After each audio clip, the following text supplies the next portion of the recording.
They handed me a glass just before midnight. Not champagne, not something to toast with, a glass tray. I didn't realize what it meant at first. The house was loud, bright, buzzing with that artificial excitement people put on when a year is ending and they're desperate for the next one to feel different.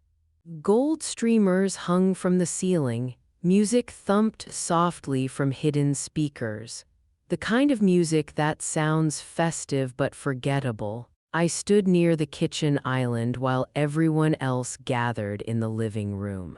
My daughter-in-law moved through the house like a director on opening night, adjusting lights, repositioning people, reminding everyone where to stand for photos. She clipped something to my sweater as she passed. I looked down. A badge. White background, bold black letters, staff. For a second, my brain refused to connect it to me. It felt unreal, like a prop that had been placed on the wrong person. I waited for her to laugh, to say she was joking. To peel it back off and roll her eyes, she didn't. She smiled instead. Wide, pleasant, loud enough for the room to hear. "Just helping tonight," she said, "makes things easier. We don't want confusion." Confusion, her parents laughed softly. Someone raised a glass. My son was already pouring champagne, his back turned to me. I looked toward the dining table, 10 place settings, 9 chairs, every seat filled. The realization didn't crash into me all at once. It crept in slowly like cold air under a door. I scanned the room again just to be sure. Maybe there was another chair tucked somewhere. Maybe someone would stand and offer theirs. No one did. My grandson tugged on my sleeve. "Grandma," he whispered, confused, "why aren't you sitting with us?" I swallowed. "I'm just helping right now," I said quietly. The countdown clock on the wall flickered on, a massive digital display my daughter-in-law had rented for the night. 5 minutes to midnight, people started gathering closer together, glasses in hand. Phones came out. Someone shouted that this year was going to be better. Someone else laughed too loudly. I stood by the counter holding the tray, watching. My husband stood beside my son, smiling for photos, adjusting his jacket, leaning in close like this moment mattered. I wasn't in any of the pictures. 4 minutes, I noticed how natural it felt to them. How easily they accepted my absence, as if I'd always been meant to stand on the edge, useful but unseen. 3 minutes, I thought about how long I'd lived in that house, how I'd bought it, how my name was still on the deed. How I'd moved in to help temporarily and somehow never moved back out. 2 minutes, my daughter-in-law clapped her hands. "Everyone ready? Glasses up." She looked at me again, just briefly, then nodded toward the kitchen.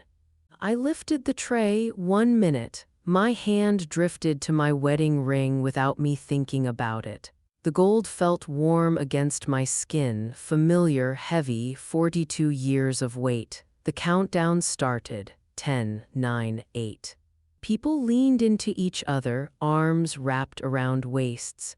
Cameras lifted higher. 7, 6. My husband laughed at something my son said. 5, 4. I realized no one had said my name all night. 3. I slid the ring off my finger. 2. It felt strangely light in my palm. 1. The room exploded into cheers. Fireworks cracked outside. Confetti fell from somewhere above.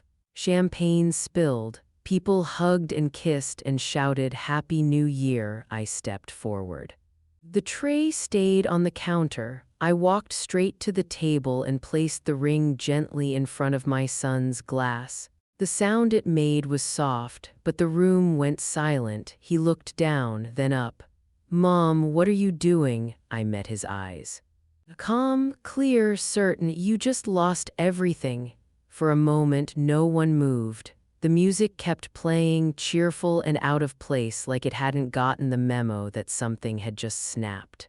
Confetti drifted to the floor in slow spirals. A laugh escaped someone's throat and died halfway out, awkward and unfinished. My son stared at the ring like it was something dangerous.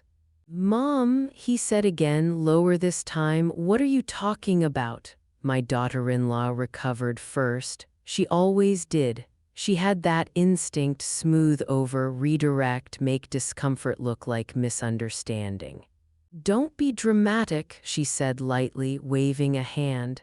"It's New Year's, everyone's celebrating, your family." Family, the word hung there hollow. I looked around the table. At the people who had eaten my food, slept under a roof I paid for, built their lives on foundations I laid. Some avoided my eyes, others watched with polite curiosity, like this was entertainment they hadn't expected but weren't opposed to.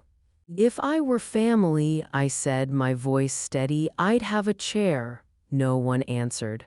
My husband finally looked up from the table. His face was tight, confused, irritated. Like I'd disrupted a plan he didn't realize depended on my silence.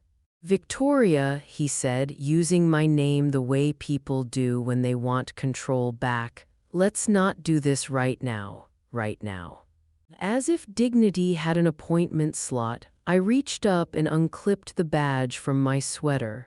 The plastic made a soft snap as it came free. I placed it next to the ring, aligning them carefully like evidence. Staff, wedding ring, side by side. My daughter-in-law's smile faltered, just a crack. "This was supposed to be fun," she said. "You're reading way too much into it." "I'm reading exactly what you wrote," I replied. She opened her mouth to respond, then stopped. Her eyes flicked around the room, measuring witnesses. Her parents shifted in their seats. Someone cleared their throat. My grandson was still standing near the table, eyes wide. "Grandma," he said softly, "are you mad?" I looked at him and felt something soften. "No," I said, "I'm done." I turned toward the hallway. "Wait," my son said quickly, standing now. "You don't have to leave. We can talk about this." Talk like we hadn't been talking for years. I paused near the front door, not turning around. "I've been talking," I said. "You just stopped listening." My husband stood abruptly. "This is ridiculous," he snapped. "You're embarrassing everyone." I turned then. "Embarrassing?" I repeated. "You let your wife badge me like hired help in my own house." "It was a joke," my daughter-in-law insisted. "People do this kind of thing all the time. People who don't respect you," I said. The room stayed quiet. That was my answer. I picked up my coat from the hook by the door. My keys were already in my pocket. I hadn't planned it consciously, but some part of me had known. My phone buzzed. I didn't look at it.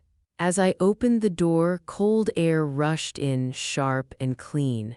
Fireworks exploded overhead, lighting the sky in bursts of red and gold. Neighbors cheered from their driveways. Somewhere down the street, a couple kissed under sparklers. Behind me, my daughter-in-law laughed again, brittle this time. "She'll calm down," she said to the room. "She always does." That's when I knew I was doing the right thing. I stepped outside and closed the door behind me. The click was final. I stood there for a moment, breathing in the night air, letting the noise fade. My hands were steady. My chest felt lighter than it had in years. I walked to my car. It sat in the driveway between two luxury vehicles that weren't mine. I unlocked it, slid into the driver's seat, and sat there as the fireworks reflected in the windshield. My phone buzzed again, my son's name. I watched it ring until it stopped. Then another message came in, then another. I turned the phone face down. As I backed out of the driveway, I caught a glimpse of them through the front windows. Still standing around the table, still confused. Still convinced this was about hurt feelings. They had no idea what had already been set in motion. They didn't know about the accounts I'd separated weeks ago. They didn't know about the documents already reviewed, the signatures already planned, the conversations already had.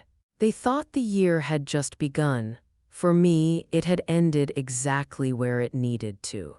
And as I drove away beneath a sky lit by fireworks that weren't for them, I felt something I hadn't allowed myself to feel in a very long time. Freedom. I didn't go home that night. Home had stopped feeling like a place weeks ago, even before the badge, even before the ring hit the table. I drove until the streets thinned out, until the fireworks faded into distant pops behind me. The city looked different after midnight, quieter, stripped of pretense. Like it was telling the truth now that no one was watching. I checked into a small hotel just off the highway. Nothing fancy, clean, anonymous. The kind of place where no one asks questions and no one remembers your face in the morning. I sat on the edge of the bed and finally looked at my phone. 23 missed calls, most from my son, a few from my husband. One from my daughter-in-law that surprised me, no apology, just a single line, "You embarrassed us." I set the phone down and laughed, not loudly, just a short breath that escaped before I could stop it. Embarrassment. That's what they were worried about, not the badge, not the chair, not the way they'd reduced me to something useful instead of human, just optics. I slept better than I had in years. The next morning, the world felt strangely quiet. No tension humming under my skin. No careful calculations about what mood everyone else was in. I drank coffee alone by the window and watched cars move along the highway like they had somewhere important to be. I did too. At 10 sharp, my phone rang again, my husband this time. I let it ring once, twice. Then I answered. "Where are you?" he demanded, skipping every other question. "I'm fine," I said. "That's all you need to know. You can't just disappear," he snapped. "You made a scene." I exited, I corrected. "There's a difference."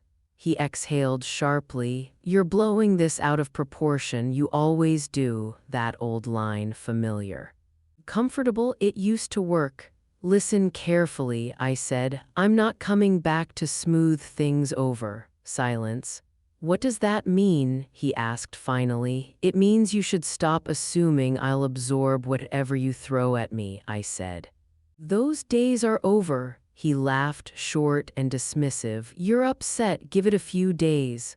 "No," I said. "I'm done." I hung up before he could respond. By noon, my son texted again. "Can we talk, just us?" I stared at the message for a long time. There was a version of me that wanted to meet him, to explain, to rescue him from the mess he'd helped create. I'd spent years doing that, quietly fixing things so he wouldn't have to feel uncomfortable. I typed back one sentence. "We already did, you just didn't hear me." I turned the phone off. That afternoon, I met with my attorney. She didn't ask how I was feeling. She asked for timelines, dates, documents. She listened the way professionals do, without interruption, without judgment, without trying to minimize anything. When I finished, she nodded. "You've been more than patient," she said. "Now you need to be precise." That word again, precise. We went over everything. The house, the accounts, the agreements that had been made quietly over the years, always framed as temporary, always sliding into permanent. I watched as she highlighted clauses I'd never questioned, assumptions I'd never challenged. "You didn't lose your seat," she said at one point. "You gave it up." The sentence stung because it was true. I thought about the badge, about how easily they'd handed it to me. How natural it had felt to accept it without protest, at least for a moment. How many other times I'd done the same thing in smaller, quieter ways. By the time I left her office, the plan was no longer abstract. It was real. That evening, my phone came back on, more messages, more calls, Confusion had turned into irritation, irritation into anger, anger into something like fear. They were starting to realize I wasn't coming back to reset things. And for the first time, I wasn't afraid of what that meant. I sat alone in the hotel room, lights dimmed, the city humming outside the window. Somewhere, people were still celebrating the new year, convinced the calendar had changed something. It had, just not for them. For me, the countdown had already happened. And this time, I was the one deciding what came next. The next few days felt strangely orderly. Not calm, orderly. Like pieces that had been scattered for years were finally being gathered into stacks I could see clearly. I stayed at the hotel longer than planned, not because I had nowhere else to go, but because it gave me space to think without interruption. No one asking what was for dinner, no one expecting me to smooth things over, no one assuming I would eventually bend.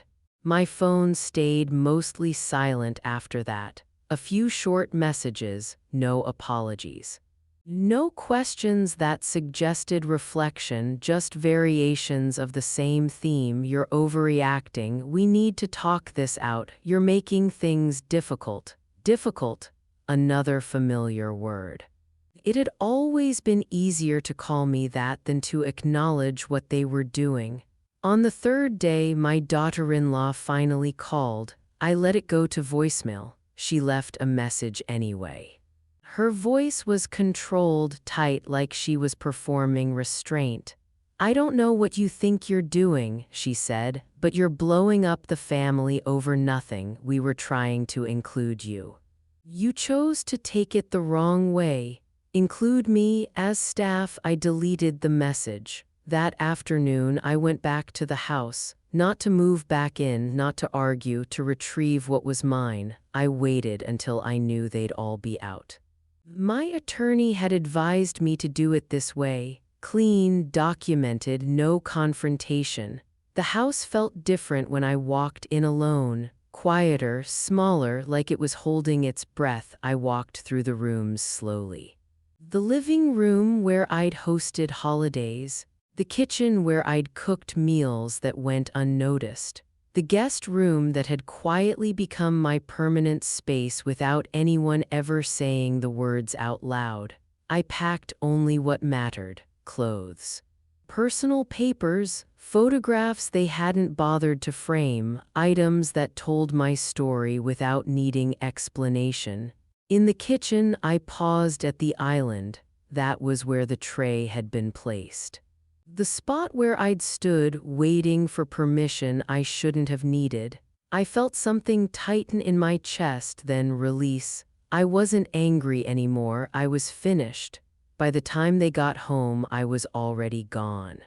The next week unfolded quickly. Letters were sent, notices delivered, meetings scheduled, all the quiet procedural steps that never make noise but change everything. My husband called again, his voice different now, less certain. "What is all this?" he asked. "Why are lawyers involved?" "Because I finally am," I said. "You're serious about this?" he asked. "I always was," I replied. "You just didn't think I'd act." He was quiet for a long time. "You're tearing the family apart," he said finally. "No," I said. "I stopped holding it together by myself." That distinction mattered. My son stopped calling after that. I imagine he didn't know what to say anymore. Or maybe he was being advised not to. The silence felt different now, not heavy, honest. One evening, my grandson called from his tablet. "Grandma," he said softly, "when can I see you?" I swallowed. "Soon," I said. "I promise," and I meant it. That night I sat in my new apartment, temporary but mine, boxes half unpacked, lamps casting soft light. The quiet wasn't empty, it was full of possibility. I thought about the badge again. How small it was, how powerful. A piece of plastic had told me exactly where I stood in their world. and placing it on the table had told me exactly where I stood in my own. I realized something then that I hadn't fully understood before. They hadn't pushed me out. They'd shown me the exit, and I'd finally taken it. The first official letter arrived on a Tuesday, plain envelope, legal formatting. No emotion in the wording at all, just facts, dates, and requests for disclosure. I read it twice, slowly, not because it was confusing, but because it felt surreal to see my life reduced to clean paragraphs and numbered points. This was real now, not a misunderstanding, not a family argument, not something that could be smoothed over with time. My husband called that evening. His voice sounded tired, not angry this time, not dismissive. Tired in a way that suggested the ground under him was starting to move. "Why are you doing this?" he asked. I thought about the question carefully. "I'm not doing anything," I said. "I stopped undoing what was already being done to me," he sighed. "We could have talked." "We did talk," I said, "for years." He didn't argue that. Instead, he tried something else. "You know how she is," he said, meaning my daughter-in-law. "She didn't mean it like that." I felt something tighten, then loosen. "You're right," I said. "She meant it exactly the way it happened." Silence stretched between us. "She's upset," he said. "So is your son." "I imagine they are," I replied. "You're punishing everyone," he said quietly. "No," I said. "I stopped absorbing it." That was when his tone changed. "Do you really want to go this far?" he asked. "Lawyers, paperwork, public records." I looked around my apartment. The bare walls, the unpacked boxes, the quiet that didn't demand anything from me. "I already did," I said. After that call, the messages shifted again. Now they were careful, short, polite, written like someone was reading over their shoulder. "My son sent one. We need to find a way forward." Forward, I didn't respond, because forward for them meant back for me. The disclosures came in stages: financial summaries, property valuations. Agreements I'd signed years ago without fully understanding the consequences.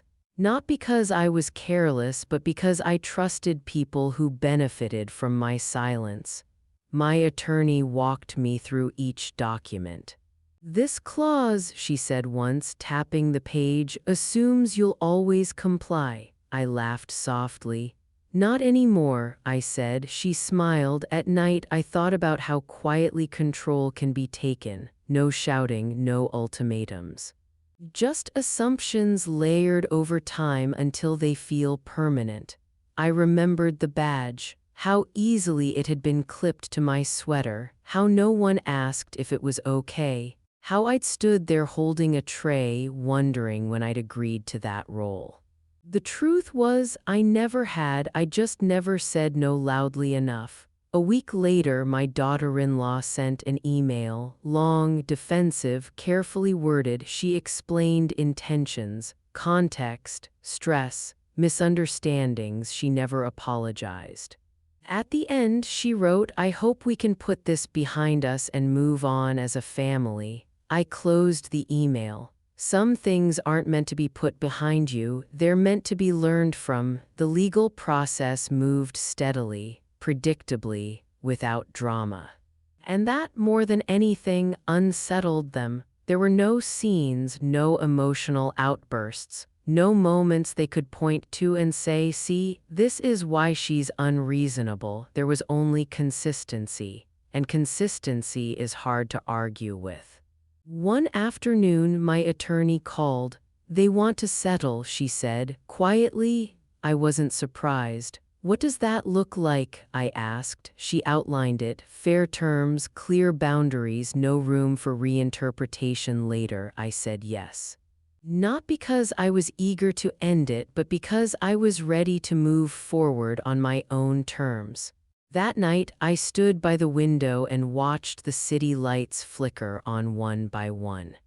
Each apartment, each office, each house holding its own version of truth. Somewhere they were probably telling their version of the story, one where I was dramatic, emotional, unreasonable. I didn't need to correct them. I had my own record now, and for the first time in a long while it wasn't being written by anyone else. The settlement didn't change how they looked at me, it changed how they spoke to me. Everything became careful after that, measured. Filtered, as if every word now carried weight they hadn't anticipated. There were no more casual accusations, no more dismissive laughter, no more pretending nothing had happened. The rules had shifted and they could feel it even if they didn't fully understand it. My husband stopped calling entirely, not out of anger, out of uncertainty. He no longer knew which version of me he was dealing with. The one who smoothed things over, or the one who put a ring on the table and walked out. My son sent one final message. "I don't recognize you anymore." I stared at it for a long time, then I typed back, "You never did." That was the last message between us. In the weeks that followed, I focused on building something quiet, not a new life in the dramatic sense, just a stable one, predictable. Mine. I bought furniture slowly. Chose pieces because I liked them, not because they matched someone else's vision. I cooked meals for one and realized how much lighter everything tasted when no one expected anything from me. The silence was no longer a weapon. It was a gift. Sometimes late at night the memory would surface anyway. The badge, the chairless table, the way my grandson's face had crumpled when he didn't understand what was happening. Those moments still hurt, but they didn't control me anymore. Pain fades when it's no longer fed. One afternoon, I ran into an old friend at the grocery store, someone I hadn't seen in years. "You look different," she said. "I am," I replied. She didn't ask questions. She didn't need to. Some changes don't require explanation. A month later, my attorney called again, not with problems, but with closure. Everything finalized, everything recorded. Everything complete. "You're free," she said simply. I hung up and sat there for a while. Free. The word felt unfamiliar, heavy. Earned. That evening I took out the badge. I'd kept it, not out of bitterness, out of clarity. I placed it on the table beside my keys, my phone, my wallet, the essentials, the things I chose to carry. I thought about how easy it is to accept roles when they're handed to you quietly. How dangerous it is to confuse usefulness with worth. How long I'd believed that being needed meant being valued. I knew better now. The next morning, I received a message from an unknown number. "This is your daughter-in-law. I don't know what you think you proved, but you destroyed this family." I read it once, then deleted it. I didn't need to prove anything. The proof existed without me, in documents, in timelines. In the sudden caution they now carried in every interaction, in the way my absence had forced them to confront the structure they'd relied on without acknowledging it. That night, I went out alone, not to celebrate, just to be seen as myself. I sat at a small restaurant near my apartment, ordered exactly what I wanted, ate slowly, watched couples and families pass by, each one believing their roles were fixed. They aren't. Roles are agreements, and agreements can be withdrawn. As I walked home, I realized something quietly powerful. They thought the badge was an insult. They thought the ring was leverage. They were wrong. Both had been gifts. One showed me how they saw me, the other reminded me how I saw myself. And once those two truths collided, there was no going back. I unlocked my door and stepped inside. No one was waiting, no one was expecting anything. And for the first time in my life, that felt exactly right. Time does something strange when you finally stop negotiating your worth. Days passed, then weeks, without the constant background noise I had lived with for years. No passive-aggressive comments, no sudden requests disguised as favors. No pressure to show up, smile, absorb, and move on. The quiet wasn't empty anymore. It had shape. It had edges. It belonged to me. I started noticing how much of my energy had been spent anticipating reactions. Choosing words carefully, softening truths, explaining myself before anyone asked. Without that weight, my thoughts felt clearer, sharper, more direct. One morning, I woke up and realized I hadn't replayed the New Year's night in my head before getting out of bed. That's when I knew something had shifted. I began rebuilding routines that had nothing to do with anyone else. Morning walks without checking my phone, grocery shopping without mental lists of who preferred what. Evenings spent reading instead of waiting for someone to need me. People talk about starting over like it's dramatic, like it requires reinvention. It doesn't, it requires subtraction. I told very few people what had happened. Not because I was hiding it, but because I didn't need opinions. The ones who mattered noticed the change without explanation. "You seem lighter," a neighbor said one afternoon. I smiled. "I am." Then something unexpected happened. My grandson started calling again. At first it was short, a question about homework, a story about school. I kept my answers gentle, neutral. I never spoke badly about his parents. I didn't need to. Children sense truth long before they can articulate it. One evening he asked, "Did I do something wrong?" My chest tightened. "No," I said immediately. "Never." "Then why did you leave?" he asked. I paused. Choosing honesty without burden, because sometimes adults forget how to be kind, I said, and I needed to remember. He was quiet for a moment. "Are you okay now?" he asked. "Yes," I said, and this time it wasn't reassurance. It was fact. After that, the calls became regular, controlled, quiet, real, no intermediaries, no manipulation. It unsettled my son. He sent another message. "You're confusing him." I didn't respond. Because what confused him wasn't my absence. It was the absence of control. People who benefit from your silence will always frame your independence as harm. I started volunteering again. Not in the way I used to, overextended, overcommitted, but selectively, purposefully. I helped where I was respected, not where I was merely useful. One afternoon, while filing papers at a community center, a woman I barely knew looked at me and said, "You don't rush anymore." I laughed softly. "I don't have to." That night, I found the wedding ring in my drawer. I hadn't worn it since New Year's. I turned it in my fingers, remembering how long it had symbolized endurance instead of partnership. How commitment had slowly become obligation. I didn't feel anger, just clarity. The next day I sold it, not out of spite, out of closure. I used the money to book a short trip, nothing extravagant. Just somewhere quiet with water and sky, somewhere that didn't know my history. Standing there weeks later, watching waves roll in without expectation, I realized something fundamental. They thought my silence had meant consent. They thought my patience had meant weakness. They were wrong. It had meant I was learning.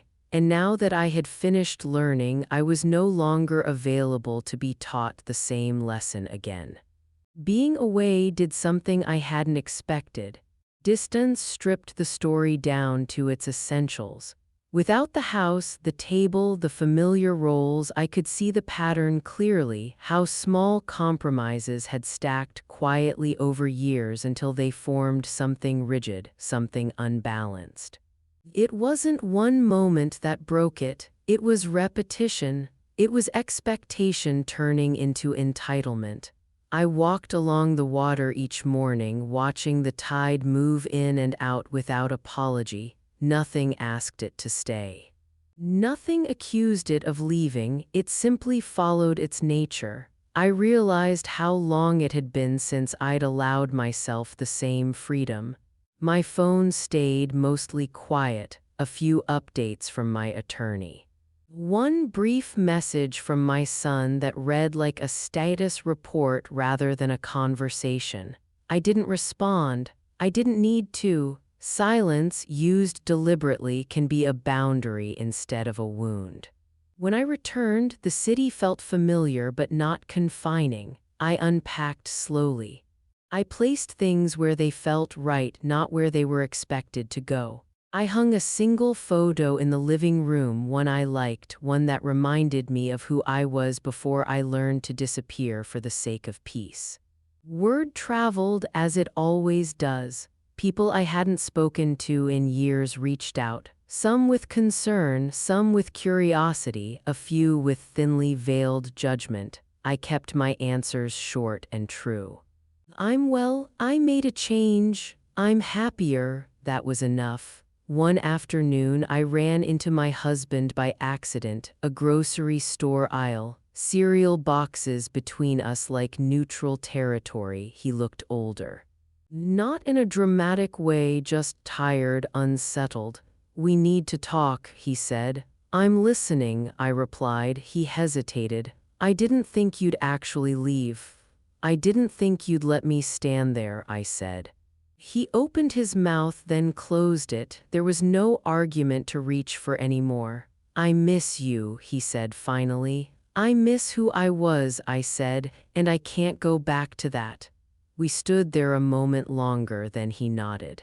A small, reluctant acceptance, not understanding but recognition, that was enough too.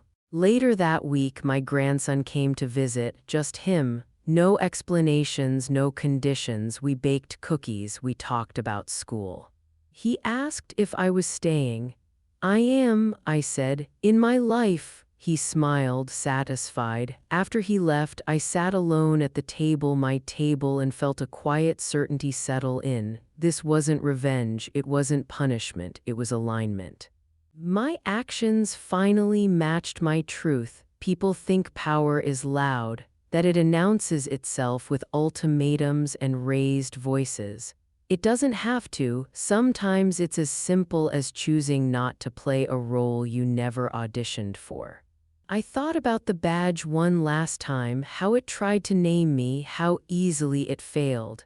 Labels only work when you accept them. I no longer did. That night I wrote a short list, not goals, not resolutions, boundaries.